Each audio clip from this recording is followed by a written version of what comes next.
TTC MH N channel আপনাদের সবাইকে স্বাগতম। দেখতেই পাচ্ছেন আমার দুই কাছে দুইটি হুতুম প্যাঁচার বাচ্চা। তো দেখলেই এদেরকে অনেক সুন্দর লাগে। আর আমি এইগুলো পাইছি আমাদের নারকেল গাছের গোড়া থেকে।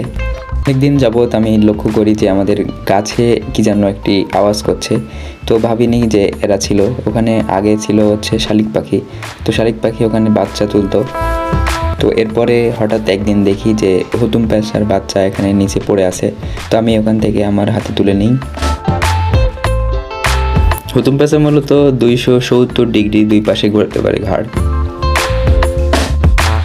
এদের প্রধান খাদ্য হচ্ছে ইঁদুর এবং সুসো। এছাড়াও এদের খাদ্যের তালিকায় আছে উড়ন্ত পোকা, টিকটিকি, বাদুড়, ছোট পাখি, ছোট স্তন্যপায়ী, এসব এরা খেয়ে থাকে।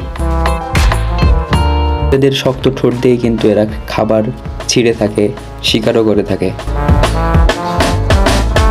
আর এদের নখ তো দেখলে আপনারা বুঝতে পারবেন এত বড় বড়। আর এই নখ দিয়ে কিন্তু তারা মৃত শিকারগুলো ধরে থাকে। হুতুম প্যাঁচা মূলত জোড়ায় জোড়ায় বসবাস করতে ভালোবাসে এবং এদের চোখগুলা দেখতে কিন্তু একবারে মানুষের মতন। দেখেন কি সুন্দর মিটিমিটি করছে। আমাদের নারকেলের গাছের পাশেই লিচুর গাছ ছিল, এইখানে এদের মা বাবা ছিল ওখানে।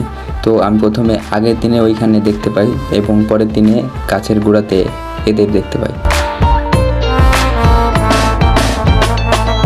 আমি অনেক উড়ানোর চেষ্টা করছি কিন্তু এরা উঠতে পারে না এখনো।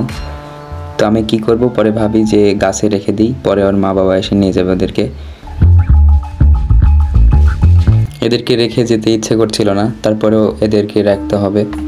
তো অবশেষে আমি এদেরকে গাছে তুলে দিই, গাছে তুলে দিয়ে চলে আসি।